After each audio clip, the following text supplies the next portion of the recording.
Have you used it? I have been. So I just started with the new office. This is my second week, just finished it. So between last week and this week, I used it quite a few times actually. Dr. Moses, the doc that I work with, he was like, "Okay, you take this on." They had recently started using it as well. And Mhm. so yeah, I played around with it. I submitted a couple cases so far, but we haven't gotten anything back. So you work with Ryan Moses? Yeah. No way. Yeah. I went to dental school with him. Oh, cool. Oh, We're good buddies. yeah. I'll let him know on Monday. I'm sure he'll be happy to hear that. He's a smart guy. You're in there with a good one. Yeah, I'm very excited. Yeah, it was truly an honor. He reached out to me last year and let me know, or earlier, I get, yeah, last year at this point. Yeah. Oh, that's great. And offered the opportunity. And I was like, absolutely. Love that. Well, you must be Yeah. a good one too for him to reach out to you and offer that. That's very cool. That's what he keeps saying. So hopefully I can live up to that. I love it. Awesome. Yeah. Hi, Alyssa. How are you? I'm good. How are you? I'm good. Well, I heard a little bit about Miriam. Can you introduce yourself? Tell me a little bit about you. I am the Philly rep Okay. Yes. for That MOS I remember you were with us, right? in California. Yes. California. Yeah. Okay. Good to have you with us. I see Adam just joined. All right. So, Miriam, so far we've got pretty much all staff here. So, this is going to be you. We can talk about whatever you want to talk about. I have a pretty interesting case that we can look at, but up to this point, what has been your what are your biggest questions, or what would you like to understand more about with the software? Well, so far, I mean, it's been good. I'm still trying to figure out how to do most things, but I would say the one thing that, well, now I figured out today, for example, I figured out how to reset all the teeth to initial position and not have to zero out all my movements. So that was kind of nice because that's the one thing. It's kind of, some of the setups are a little bit out there or not what I want. And so having, like, I want the blank canvas and I want to move the teeth, especially for some of these cases that are a little bit simpler. I'll show you So some tips. And so one, I get to show you some tricks, but two, I also get to tell you about things that are in development and coming. So, because sounds great. it's a brand new software. What I love about this is it's a different approach, a different way of looking at. It just opens up a ton of options. Yeah. But there are things that we know, can be made better. There's a lot of, Yeah.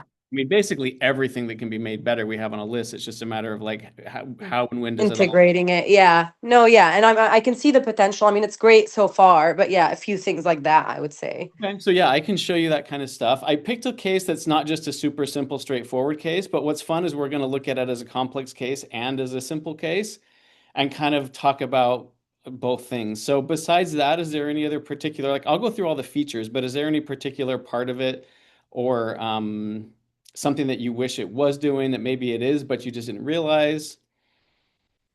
I'll keep thinking as we go through. It might, it might come to me, but Okay.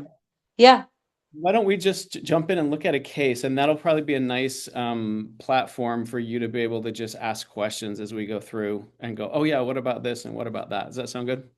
sounds great. Let's do it. Awesome. And I usually keep this to an hour. If you do have to leave earlier than that, though, it's not a problem. Yeah. But We'll get through the presentation and see where that puts us. well, I can go for hours. I mean, Well, no. It's my Friday after all, but yeah, we'll see if we can make it past the hour. That's okay if we have to go. I'll plan to go kind of right up to an hour here. Sounds great. Um, Let me share my screen and let me open up this case.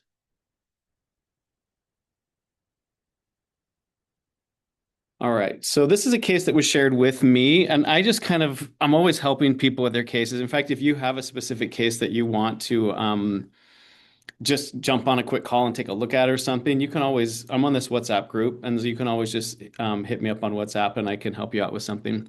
So anyway, Okay. I'm just always looking at cases, and for the study clubs, I just kind of tend to gather cases that I thought were interesting because and we want to talk about interesting stuff. So I don't have a Ceph for this. This doctor didn't have a Ceph or a Pano, but we have a full mouth set of X-rays.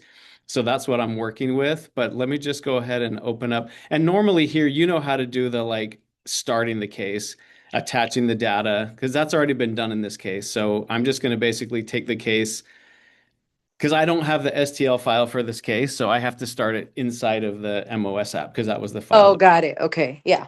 So I'm not going to be assigning the maxilla and assigning the mandible and all that stuff. Sounds good. But this was the case that was sent. So, I mean, concave, right? Hey, Concave. Collins, we're seeing the Zoom. You're on the wrong screen here. Okay, okay. Thank you for telling me. Let's reshare.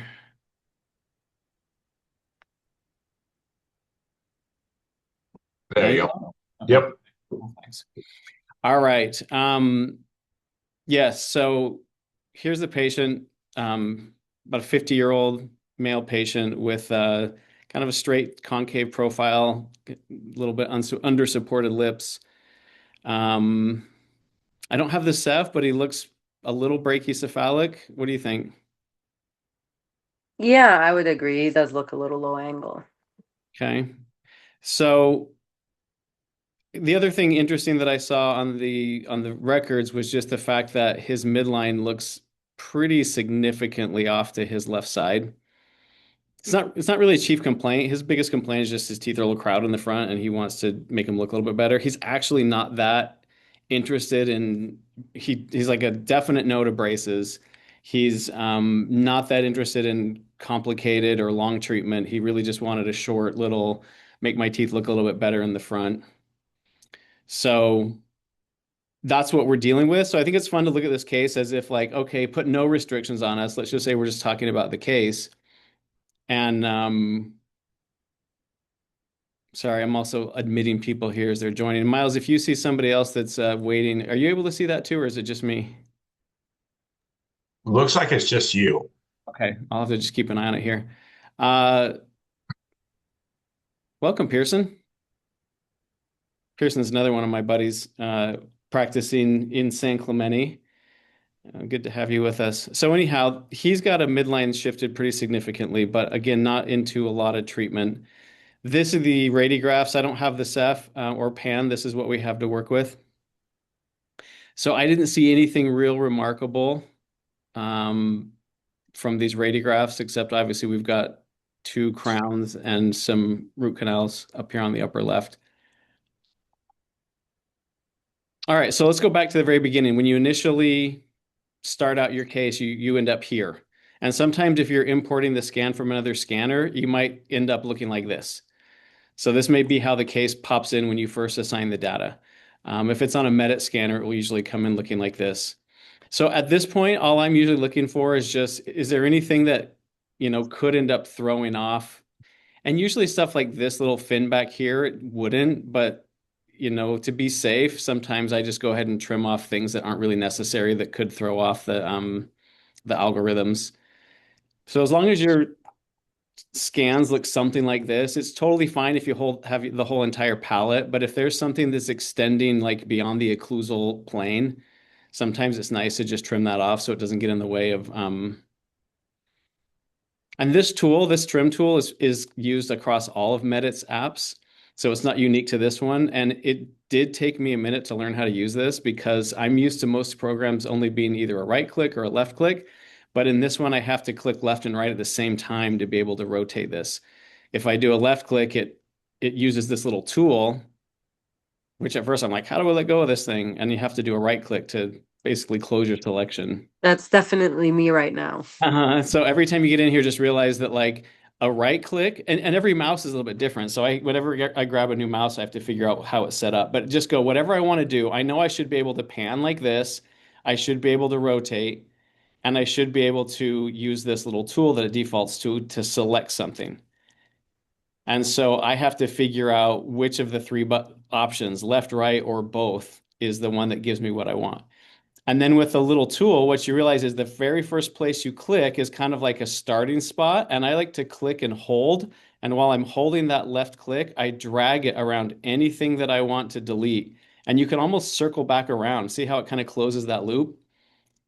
And then I have to do a right click to close the loop. When I finally do a right click, it then takes that selection and I can either delete that or I can say, clear my selection. So that's one way to select things, or you can come in and use the brush and you can select things with the brush if you want to do it that way.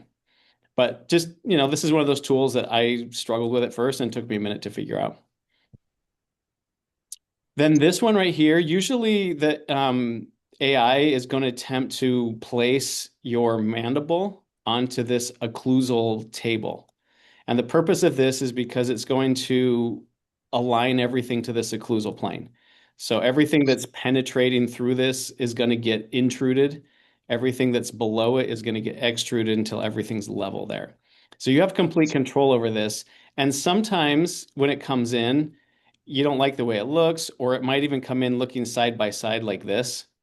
So what I just did there is I use this little tool here that says detach the data. So when I detach it, it separates them. So normally to create this, if it doesn't do it automatically, what we typically do if the teeth are present is we place a little point. So I just click on the buccal cusp tips of the lower first molars, the distal buccal cusp tips of lower first molars, and the buccal cusp tips of the bicuspids, the first bicuspids, and it snaps it in there or something like that. And then I can look over here and say, do I like that occlusal plane, that occlusal table? And sometimes I like to come over here and click the maxilla because I can also see, oh gosh, that's a lot of intrusion. It's going to apply to all those upper incisors. So maybe I want to adjust that a little bit. And I can do that. If I grab the model over here, I can move it freely, which is like not very helpful for me because I don't want all that movement. So let me undo that.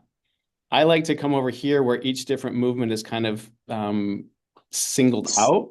So if I do a left click over here and I rotate the model, I can rotate it up a little bit so that I have a little bit more intrusion of the lower anteriors and a little bit less intrusion of the upper anteriors. And I might even shift it. So now I'm going to do a little right click and shift it up a little bit.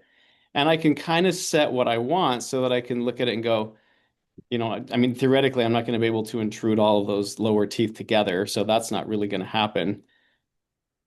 But at least in my staging, let's look at the upper, turn off the lower. And there's a little bit of intrusion applied there too. So I'm more looking at the incisors and I'm kind of saying about that's for how retroclined those upper incisors are, that's probably about right just to get them at the proper inclination. So there's not a lot. I mean, some cases you can just flip right through here, but I'm just showing you how each of these different stages work. And so you don't have to actually do this on every case, but however you set this occlusal table is going to affect how the automatic programming, automatic staging aligns the teeth. So it is something nice to know that you can make adjustments here. Then we go to tooth segmentation. And again, this is one of those things that just took me a minute to learn. And once I learned the tool, I can go through just about anything that comes in pretty quickly and get it correct. This time it actually came in pretty nice. Sometimes I have to go and switch numbers and adjust the paint. Sometimes it didn't find a tooth and I have to come over here and say, find the tooth. So this little puzzle right here, I just look at every single one that comes in as a little puzzle. The cleaner the scan is, like devoid of calculus and plaque and saliva and nice and clean, especially if it's a Medit scanner, it really comes in here nice and it identifies teeth really well. But once you learn that your options are either click over here on this side and say find the tooth if it's grayed out, or over on this side, you click on a number and say change the number, or edit. When I say edit, I'm editing the segmentation. Once you're in the edit segmentation mode, it kind of zooms in like this, and I can just do one tooth at a time, or with a right click, again, realizing that you have a right click, a left click, and two clicks. So for me, it takes two clicks at the same time to rotate and a right click to kind of pan through. But I'm able to go through the case and kind of look more closely at all the teeth. And while I'm in this mode, see if there's anything else that needs to be adjusted.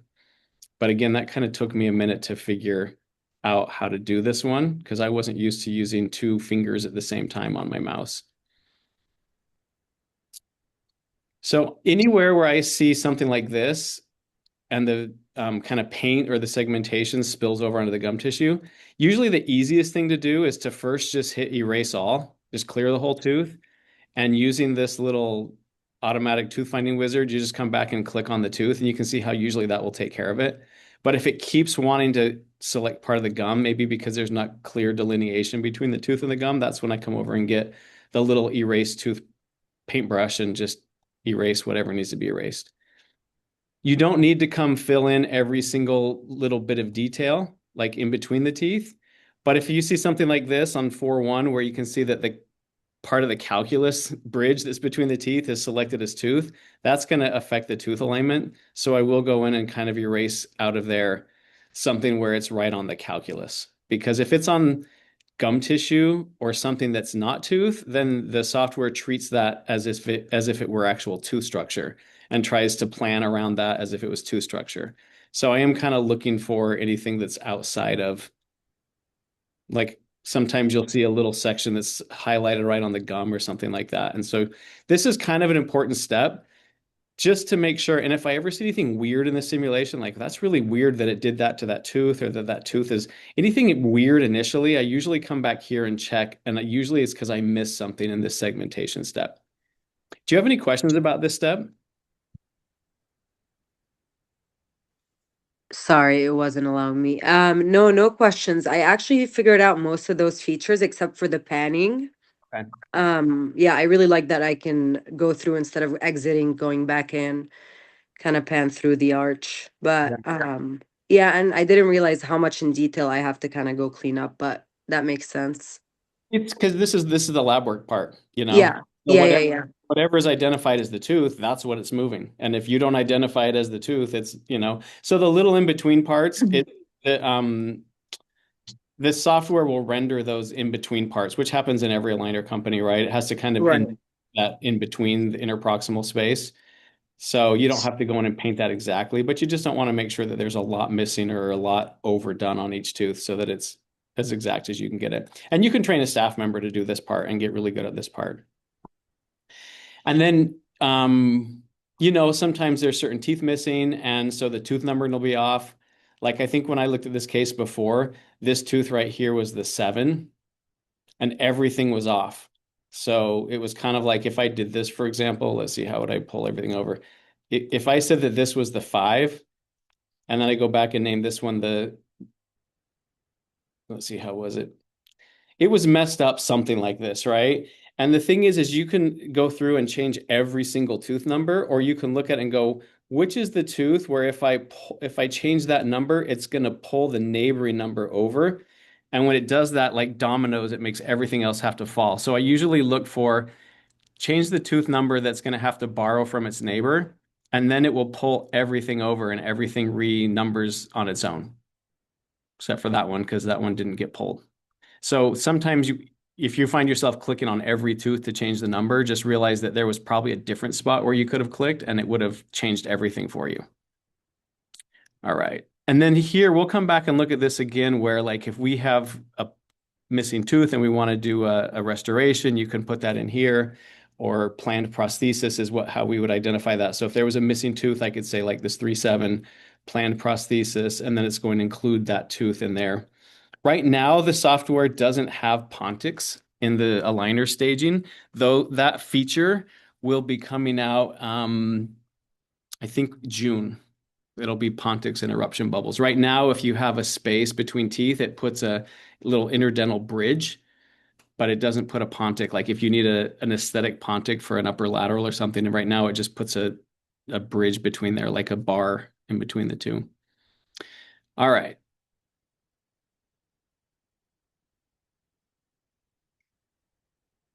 So this case is kind of an interesting one as far as arch form. Typically what we're looking for on this step, and if you're going to do a limited case where you're really not moving the back teeth, then this step doesn't even matter, because it really only matters for the front part. If you're going to set all the teeth back to the original position, then none of this matters. This case, though, I think it's going to be interesting to look at both options. So let's try and set this ideal. And what I'm looking for usually is I go to the lower arch, and I'm looking for where this green line is intersecting the molars in the back. And if it's on the buccal surface or the occlusal surface of the molars, it's going to be constricting those lower molars. It's going to be pushing them lingual. If it's right down, falling right along the gum line, then it's going to be maintaining that arch form pretty consistently. And if it's outside of it, it's going to be expanding it. So here, this medium ovoid, which is the default because it fits most cases, it's going to be, if I choose this one, I will see that the molars getting pushed lingually, and then that will result in more advancement of the lower incisors, obviously. But in the upper, this particular arch form fits quite well.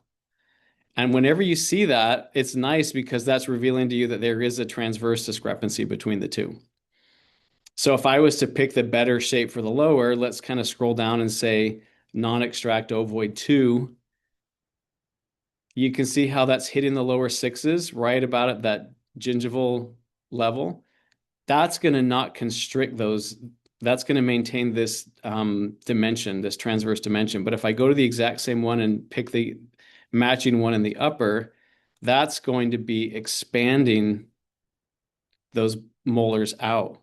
And so I either have to constrict the lower, expand the upper, or choose to have non-coordinating arch forms on this case.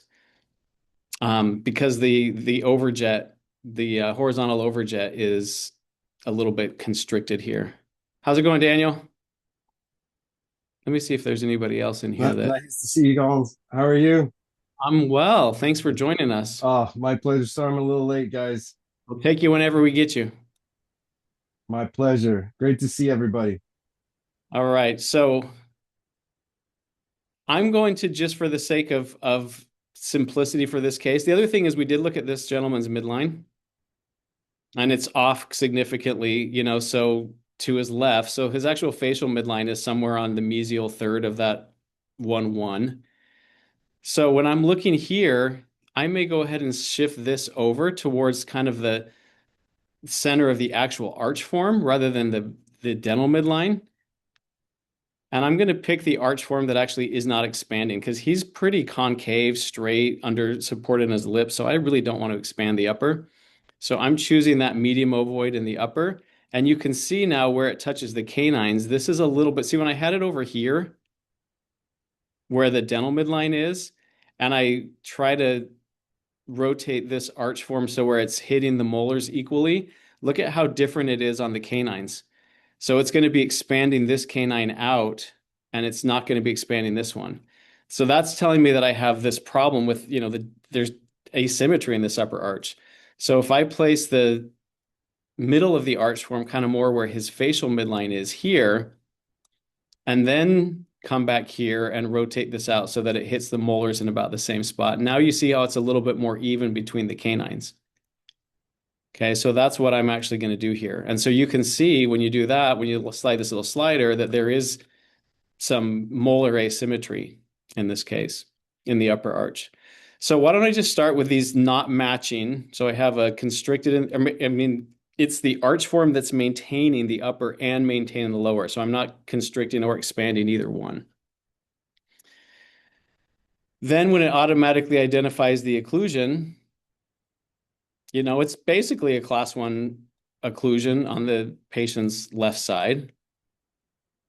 Everything couples pretty well. You can see the lack of overjet, the horizontal overjet here. But on the patient's right side, we've got a, you know, almost a full step class 2. I'm going to change the number classification just because I know that if the value is greater than 3, it doesn't give me the option for a class 2 elastic. So I'm actually going to get that value just slightly under 3. On one of the next releases that's coming out, when you hit this little question mark right here, it will bring up a little chart that shows you where these cutoff points are so that, you know, say, oh, if your value is greater than 3, you're not going to get, you know, these simulations. So that it is helpful information to know that which simulations are going to be produced depending on the size of the values here, because, you know, there's 45 different simulations and it's not bringing up all 45 every time. It's trying to narrow it down to the most applicable simulations for your case. But sometimes you want to change the parameters a little bit just to get different simulations out, if that makes sense. So simulation 1.1 is always going to be the default on this side, which is basically just level and align the teeth. No mechanics to classify the occlusion. Molars are instructed to stay in starting position mesial distal. So all that's happening is giving you an idea of what you're going to be looking at if you basically just level and align the teeth without doing any mechanics to classify the occlusion. So on the left, you'll always have the original data, and on the right, you'll always have this simulation 1.1, which is just basically level and align the teeth. And usually at this stage, at first glance, you might have a tooth that just looks goofy like that canine.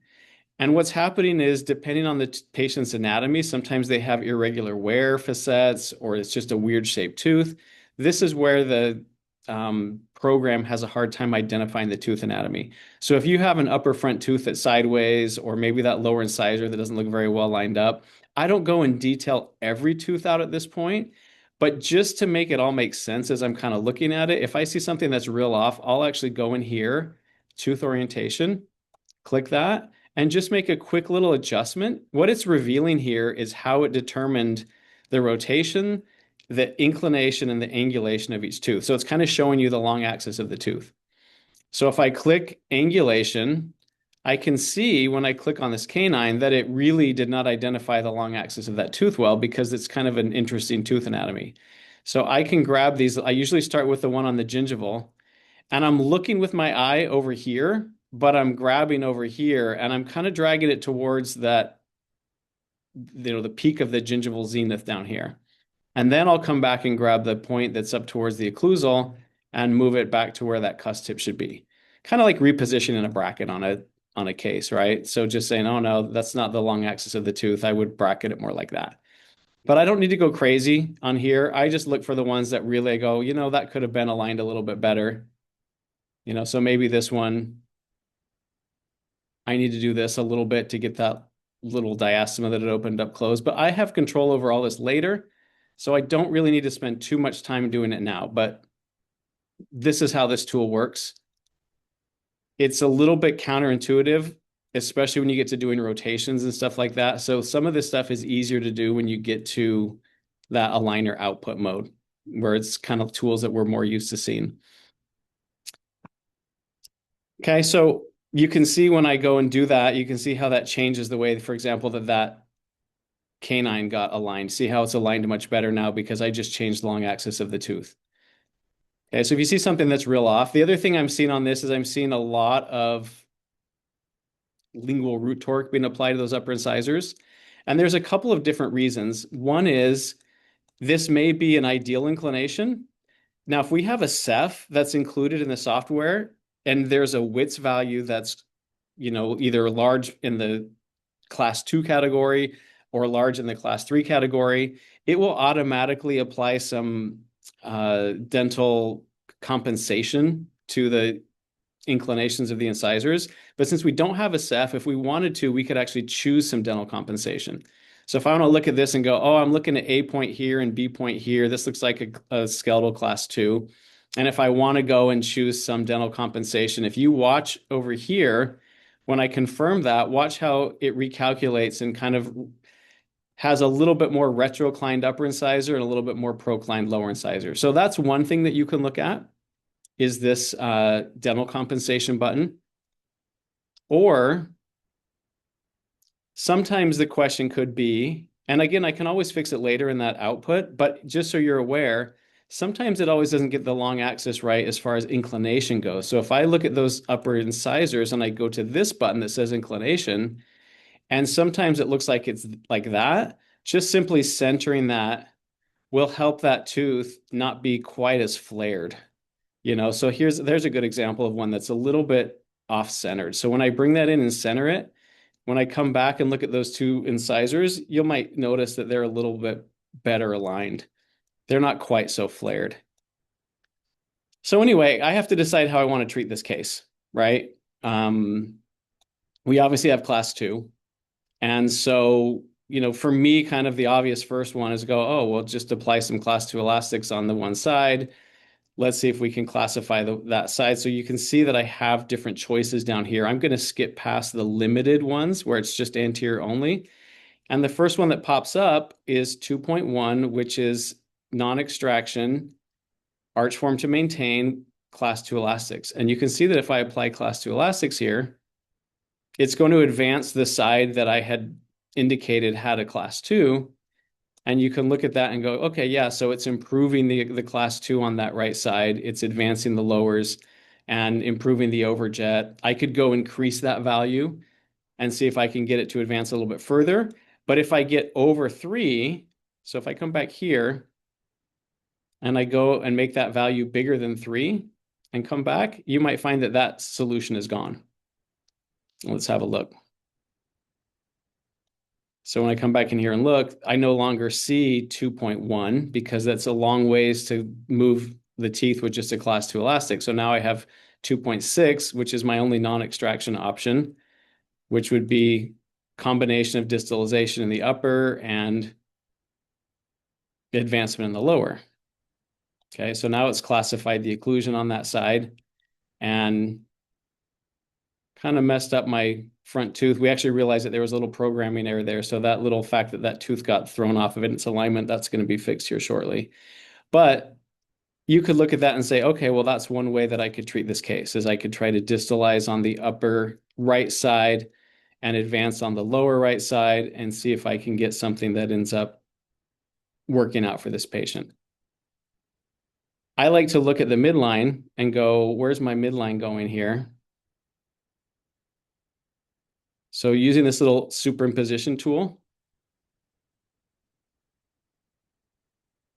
what's concerning here is the midline is already off to the patient's left. And look at where it's going with this. Even though I distalize in the upper left, look what's happening. That midline is shifting off to the patient's left. So it seems to me that the problem isn't so much in the lower, it's more of a problem in the upper. Because I definitely don't want to move that midline further to this patient's left. It's already, when we go back and look at this patient's face, that midline is already shifted over to that left side. So probably not a great option. So what else would you guys consider? How else, whatever you can come up with, I can show you how you would create it on here.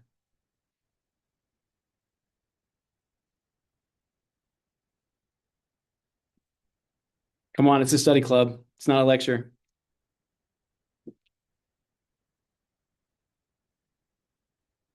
Any other ideas?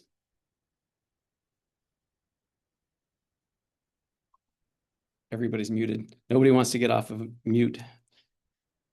What if we extracted bicuspid in the upper right side? Would anybody consider extracting a bicuspid on the upper right side? And I'm only throwing that out there because, yeah, Daniel? I was gonna say I would not extract a bicuspid. I'm sorry, I'm driving, but if you used any type of expansion to create that space to shift the midline over to the right side, would you be able to demonstrate that? Yeah. Because of the asymmetric arch form? Yeah, let's do that.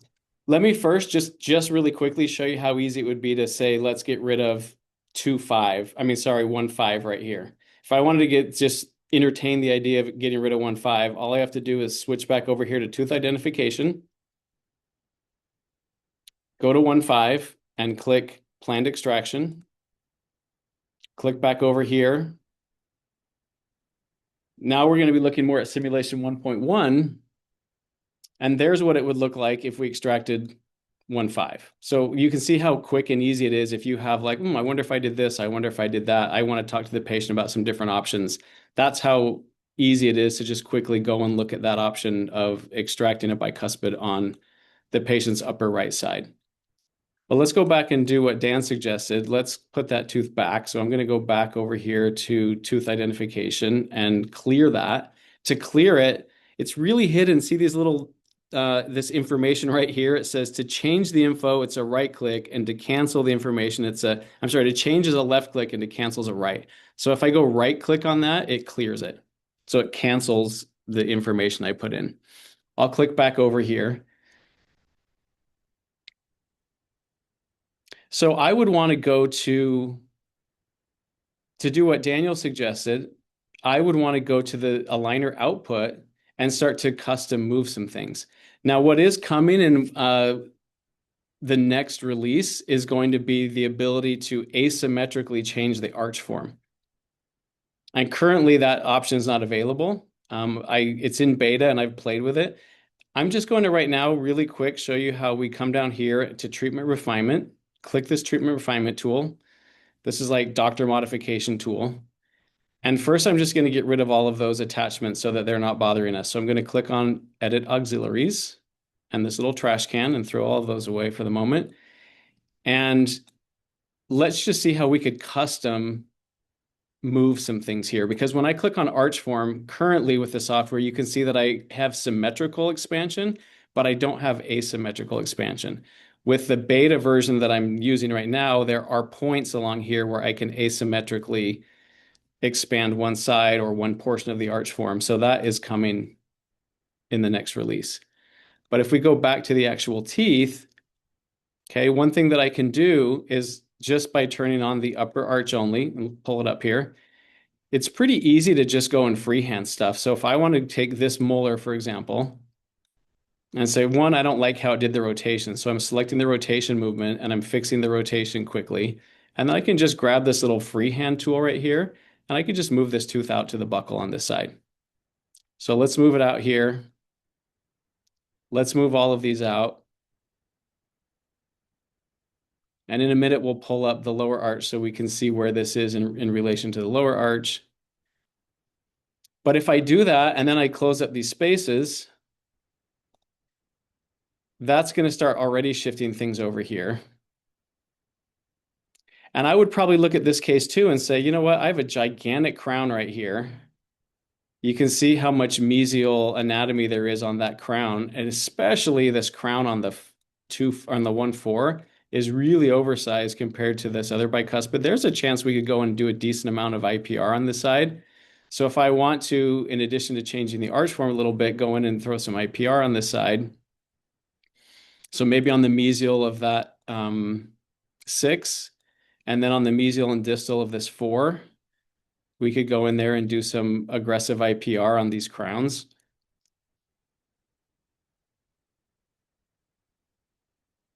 And so now when I look at the case, click back over to move teeth. If I click off of the teeth, you can see how it will toggle back and forth between start and final. So you can kind of see how I pulled the teeth over that direction, which, by the way, in the new releases right now, when you're in the auxiliary mode, that toggling doesn't work. But it will do the same thing in the next release when you're on that auxiliary mode. So here I could look at that now and say, all right, well, I've kind of pulled the arch form over on this side. At least that midline isn't shifting so severely off to the patient's left side, still shifts a little bit. And, you know, for all we know, this patient could actually have a functional shift of the mandible. Do you guys believe that there could be a functional shift of the mandible in this case? We have these upper incisors that are severely retroclined. We've got, you know, almost full class 2 on the right, and we have class 1 on the left. Lower midline is shifted off to the right side compared to the upper. I mean, it's a possibility that we could end up with a different bite once we get in and start treating all of these teeth as well. So if it was me, just my thinking is like, I'm probably not going to order a whole set of aligners if we're going to treat with aligners, because if we're going to try to treat the whole case, I'm going to probably put some bite ramps on the upper incisors and disarticulate the bite and see what shifts. Because just looking here, let me go back and look at his original bite. When we go back and look at his original occlusion, and you look at that distal buccal cusp of that lower 7, that absolutely could be an interference that's causing the mandible to shift back on that right side. And everything couples really tight. When you look over here on the patient's left side, you can see how tightly that couples there in the position where that might be forward. So, you know, these cases where you see that there could be a functional shift as well, sometimes planning out the whole entire case is kind of like planning out your putting on a golf course when you're still at the tee. And you just got to take that first swing and get out onto the fairway, right? And so this might be a case that you look at and go, hey, you know what? Let's throw some bite ramps up there. Let's order 10 or 12 aligners. Let's start to do some initial alignment of the teeth, and then let's rescan and see what's happened to the bite. So if we're thinking that we want to treat this whole entire case rather than just do limited treatment, which is actually what he wants, because he is actually not interested in long treatment. But if we were, we could go in there and just say, hey, as long as everything's moving in the right direction, I'm not going to spend a lot of time detailing out every last final position, because that's like planning my putting when I don't even know where my ball's going to be. I have to wait and see what ends up happening with this patient's bite by the time I start proclining those upper incisors and opening up some space and expanding a little bit on this upper right side. So maybe we just order 10 or 12 aligner stages before we do any IPR or anything. Let's just get started. Let's throw some lingual bite ramps on these upper incisors. Okay, so it's under attachments, pressure point. I threw some bite ramps on there. And if you like them on all the incisors, you can put them on all the incisors, or you can put them just on the canines, or whatever you want to do. But you can throw some lingual bite ramps on there and say, hey, you know what? I'm not going to spend any more time on this case. We're just going to order the first 10 aligners and just start unraveling this case, get these bite ramps in there, see where his bite ends up. We'll take a new scan after about 10, 12 aligner stages. We'll have better separation of the teeth, so we'll have a better idea of the actual anatomy in between the teeth, and then decide if we want to start applying some mechanics, some distalization, or whatever we might want to do. But this would be a chance to kind of go in and unravel the case, and maybe only order, so batch ordering, right? Order like 10 to 12 of these and see how things are going before we fully commit to buying all of those aligners. So that would be one approach. What this doctor ended up deciding to do with this patient, I'll go back and show you here, is because the patient really wasn't interested in very long treatment. You could see that warning that when I'm returning back to these simulations, it's saying, hey, you are going to lose all of the customization that you just did. So when I come back here, what we ended up doing with this patient was just selecting simulation 1.11, which is just leaving all the back teeth where they are and aligning the front teeth. Now, simulation 1.11 is for limited treatment. This isn't really a limited treatment case. And so the restraints that are placed on the limited alignment didn't actually allow those incisors to get fully corrected, but I can do that manually on the output mode. Miriam, just so you know, because you were saying how you have to like zero out all your movements, you finally figured out how to set everything back to the initial position. One of the options in one of the next releases will be that you'll be able to select the original scan and then go to the aligner output, so that it actually doesn't have any program movements in there. But currently it doesn't allow you to select that option. So let's go. I think Miriam had to log off, but I guess it'll be in the recording for her. Yeah, awesome. Thank you. Yeah, I didn't see everybody who's I'm limited screen space here, so I don't get to see everybody who's on. All right, so let's go simulation 1.11. Go the aligner outputs. And for all of you, if you're not aware, the way that you set teeth back to the original position is you go to treatment refinement, and then any tooth that's moving, and you can see which ones are moving by toggling with a left click anywhere on the screen except on the model. And you can come on a Mac, you have to hold down Command. On a PC, it's Control, and you just click on each of the teeth and you select all of the teeth that you want to set back to the initial position. Do a little right click, and you can either lock or back to initial position. So that's how you can zero out all the movements that have been put in there. Let me just undo that. So in this case, what this patient wanted was a little bit more straightening of the front teeth, and we definitely don't want that midline to shift to the patient's right side. I'm sorry, to the left side. If anything, we want it to go to the right side. So what we did is just went in here and did a little bit of manual tooth movement.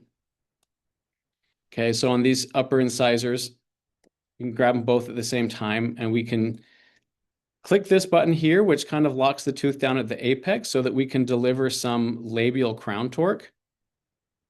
And we can just torque those out to the labial. Let's get into a view where we can see that. So you can see that I was torquing them out. Of course, it's going to open up some space because I'm torquing them both out towards the labial, but I want better inclination. And then I can just go delete the space between the teeth, and it kind of just pulls that all in there.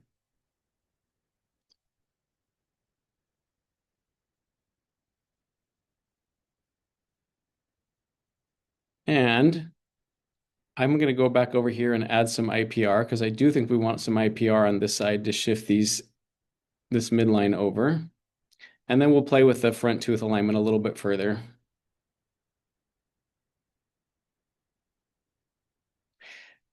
And then we'll look at the staging because that's something that some of you have run into, is that on these simple cases where we're not moving all of the teeth, sometimes the programming does some pretty weird staging because of its programming that says that it has to avoid collisions between the teeth.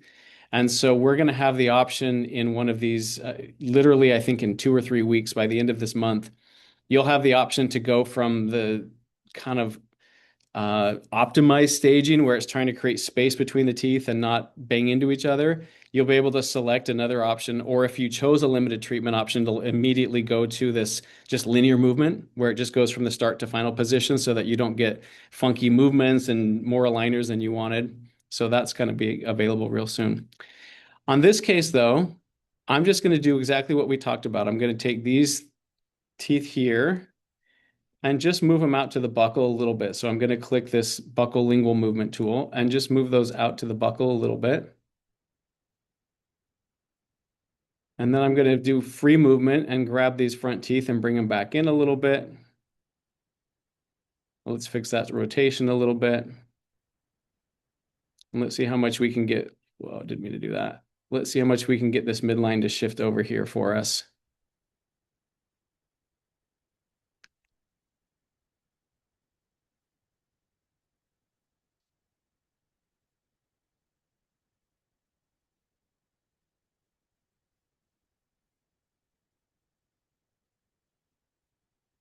So this tooth, I'm going to see all the different, it's nice to look at all the different numbers that are in here.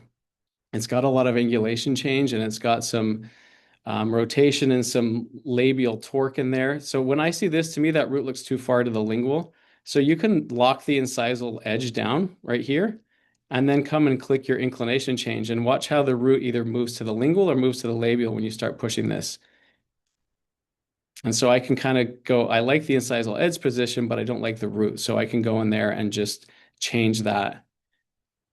And then let's start closing up spaces and getting rid of IPR where we don't want it again and see what we got. And I'll come back and adjust these into the values that I had picked before, about 0.5 for each one. Okay, and then we can get in here where we're starting to see something that might be a little bit more realistic for this patient, that's going to be less treatment,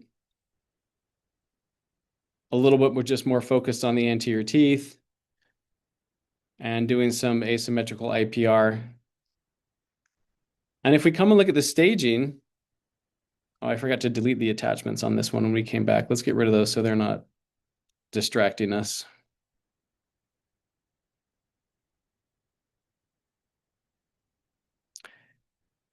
We come back and look at the staging. Currently, the way that things are with this limited, I bet you we see some funky staging up here. Let's just see what we got. Yeah, not too bad. I didn't see anything that was really doing anything crazy in the upper. But again, I'm probably not going to order all of those. Let's see what it did in the lower. Because I wanted to show you guys how sometimes with this staging, if I don't like what it's doing, the way that I can improve that, let's see what it's doing down here. And I didn't really fine tune the results in the lower, but yeah, in this case, I don't see anything really do anything funky, but sometimes you'll see a tooth moving way out of the way and coming back. And the way I usually fix that is I just go to the bicuspids and I add a little bit of labial crown torque just to open up a little bit of space. And because what it's thinking is like, oh, I can't move these other teeth. I have to accomplish all of the movements within the confines of, distal 3 to 3. And so when you add just one little tap of movement of maybe buccal crown tip on the bicuspids, or reduce an angulation change or reduce an intrusion or something that is a bigger movement that really wasn't necessary in the case, that maybe was just because the long axis of the tooth wasn't properly identified or it's over treating.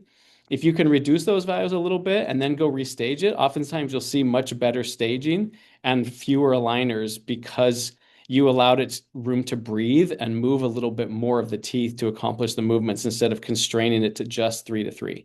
But if these teeth, like those fours, are starting and finishing in exactly the same place, then it doesn't move them at all, and it tries to accomplish all the movements just here.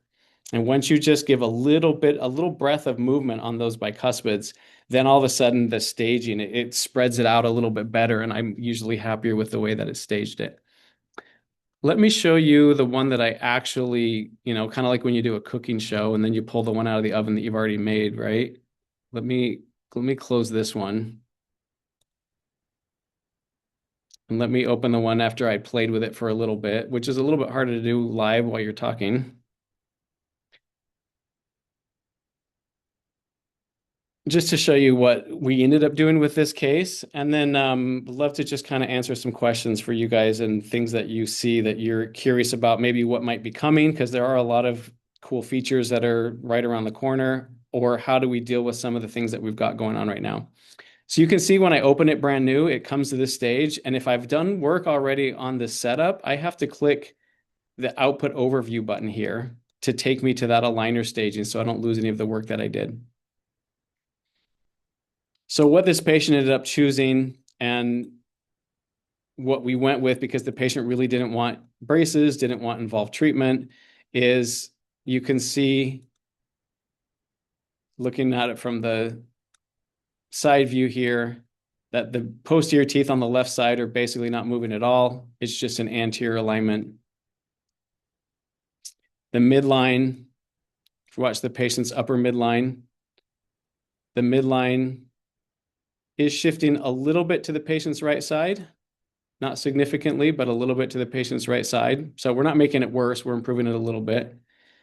The final overjet is pretty good. Again, I'm not sure. There'll probably need to be a refinement because I don't know exactly how his bite's going to settle in and what it's going to look like after the first set. Over here on this side, we're doing some IPR on the upper right side. And a little bit of movement through the bicuspids there just to open up some space and allow some movement. So if you look at the staging that it came up with,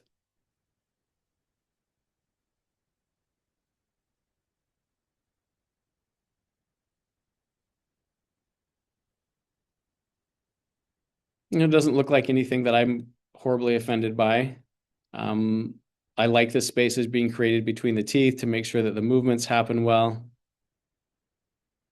I think it's a nice start. And if it was me, I'd probably order, I'd probably stop and batch order to 15 here, because 15 is about where the lower is supposed to be done. So that would give me a chance to continue working on anything in the lower that I need to. And in the upper, it would take me to fairly close to being done with alignment. So it would get me from here, assuming everything tracked well, something to around here. And then we can rescan. And maybe I was able to do a little bit more aggressive IPR than just 0.5. And when I go in there and rescan, if I want to shift the midline a little bit more, I could kind of do a little more IPR and then scan with the IPR and then go in and kind of do my putting and get in there and really try to dial in the case so that the next batch that I ordered would really get the case finished up. So a lot of different approaches on this case. You could have considered brackets, could have considered hybrid, where maybe if this patient decided they did want to extract an upper bicuspid, you'd go brackets in the upper until you're finishing and you want us to do aligners in the lower. Medit aligners gives you a lot of freedom to have different options and not pay for the whole entire unlimited case, only pay for what you end up using. And of course, you guys know that your case is capped at 1190, so you're not going to pay more than 1190 per case, but you might end up paying a lot less per case for that. So this particular case, if we went ahead and ordered 15 upper and lower, we may end up coming in, by the time, if the lower is good and we end up maybe need another like 5 to 10 upper liners, we could finish up this case probably in a lot less than that. So I'm curious what questions you guys have about the software, about functionality, about kind of features that are coming, or things you've been trying to do with it that you haven't been able to at this point, that maybe I can give you some little workarounds until some of those features are improved. What questions or comments do you guys have?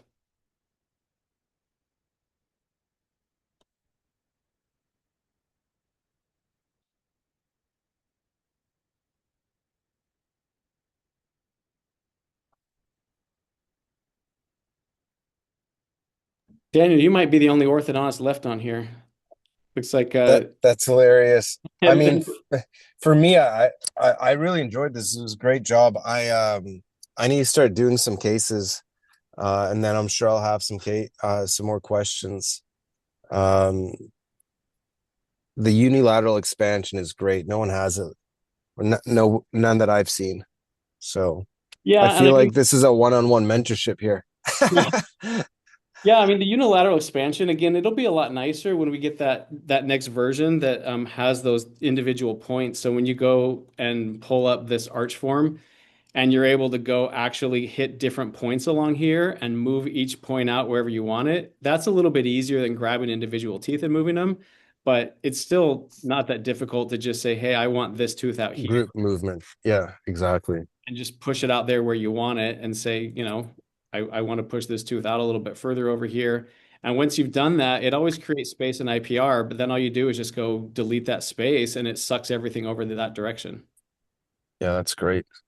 So a lot of different ways to accomplish it. And what we're always talking about over here is like, there are a lot of softwares out there that already allow you to manipulate however you want. The problem is it takes so long to do everything.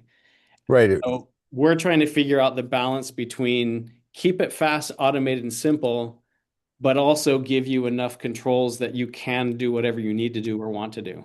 And that's an interesting balance, an interesting dance kind of between everything's manual or everything's automated, because you kind of have to find a happy balance between the two. So it's like, save me from myself so I don't spend too much time messing with every little detail, but also give me the tools and controls so that I can mess The with freedom.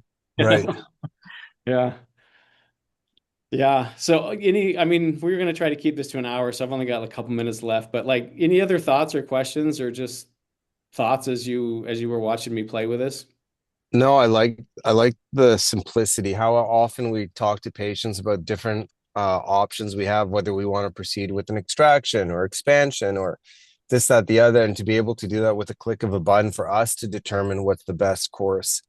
Um, yeah, that was great to see that. Yeah, and a lot of cases are pretty straightforward and we don't really need that, but so often we end up trying to describe to the patient what we're thinking, and it is very nice to just once you understand the software and you know how it works, you can quickly go through and go, oh yeah, you know what? I have like three different ideas.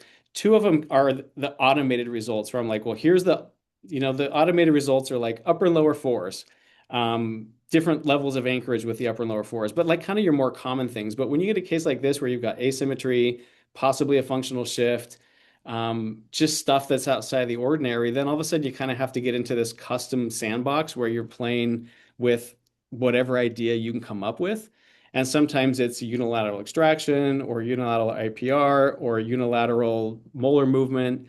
And as long as you know how you're going to accomplish it orthodontically, you can stage it out. So, for example, I think you can still see my screen, right? Yep. I wanted to just look at some unilateral distalization here. If you watch, I can take this upper molar here and just say, I want to bring this back by 1 millimeter. Now I created a space. If I just go and delete that space and suck everything into that space, now I'm Yeah, looking that's at, nice. a distalization of 1 millimeter on that side. In some of these cases where you got this asymmetry, it really does take that level of kind of playing around and see what's happening with the midline, see what's happening with the bite. And I'm not going to be looking at the occlusion at this point because like who knows what the occlusion is going to look like, honestly. And that's my problem always with buying a whole set of aligners is like, come on, these cases, yeah, there are plenty of cases where you might be able to finish it up in one round, but so much better to just start unraveling the case, batch order, get, 10 or 12 aligners. So get yourself 4 to 6 months worth of treatment. And then let's rescan and reevaluate and figure out where we want to go. It's what we do with braces. You know, we kind of say, well, I think I want to go this direction, and we're going to kind of respond to how you respond. And depending on how your bite changes and depending on how things are looking, we might go this direction, we might go that direction. And this just gives us the freedom to pivot easily. And, you know, maybe we decide after 10 aligners that we don't like what's happening. We want to take out an upper tooth and go ahead and throw on brackets in the upper, but continue the aligners in the lower. And so many options. You can see here on this one of the future releases will have the ability to change the trim line. So right now, all the trim line is always going to be that straight trim line. Upcoming is going to be the choice between scalloped or straight, high or low. But here I was a little bit concerned about this big undercut in this tooth right here. So we threw a little button cutout and just adjusted it a little bit, you know? So instead of the button cutout being like here, we just pushed the button cutout as far as we could up towards the gum, just to make sure that that trim line ends up like this, so it doesn't end up completely locking into that space right there. I don't know if it would have been a problem or not, or the manufacturers might have gone ahead and like with their interdental blocking blocked it out. Well, yeah, I had an issue recently with an aligner company that we had periodontal disease, and so there was a lot of these like undercuts, and it was not comfortable for the patient to try and place them and remove them.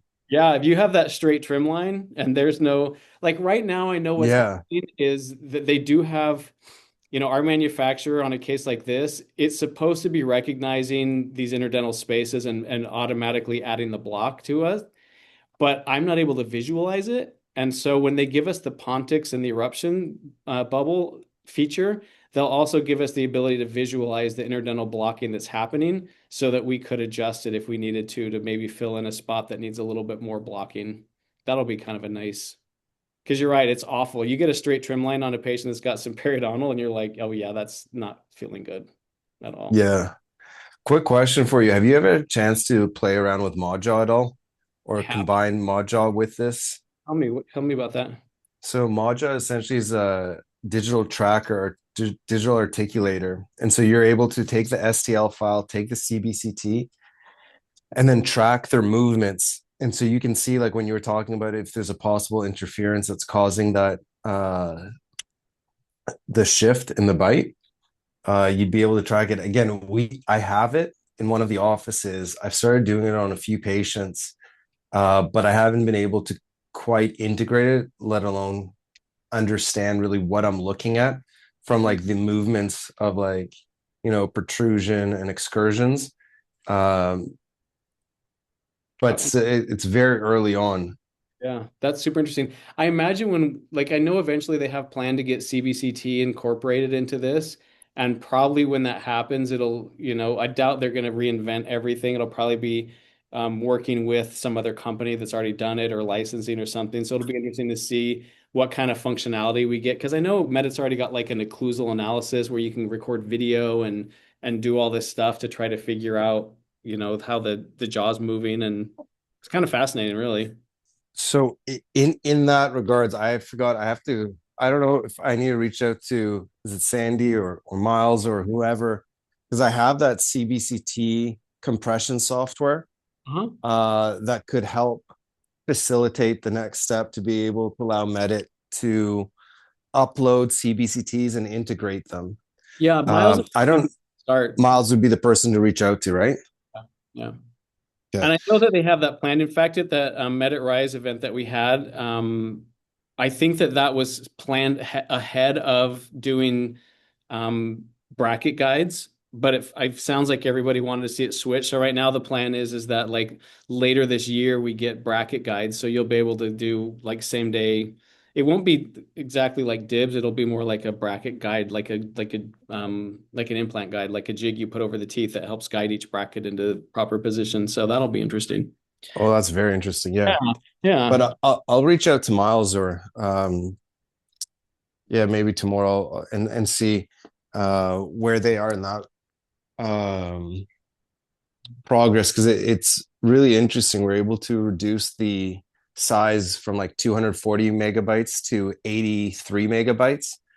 And then I ran it through Diagnocat, which is an AI CBCT software, and the compressed file and the decompressed file were identical to like single digit percentages of bone loss and caries and everything and measurements. So I think that's something that could help significantly with the software side of it and the integration. So yeah. Why don't you reach out to Miles, and then when the right time comes for that, I'm sure that might be really helpful. yeah, amazing, awesome.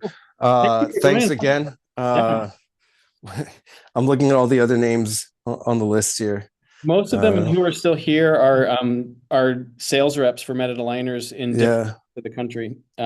So everybody's learning right now. So we're all here together trying to learn, and the input we're getting from you guys is really helpful. So thanks for joining. Of course, my pleasure. On here. And hey, Daniel, feel free when you do start playing with this stuff, reach out to me anytime. I'll help Appreciate you that. specifically with any cases that you have. Awesome. Thank you so much. Great to see you. Cool. All right. All the best, Talk to you later. everybody. All right. Take care. Bye-bye.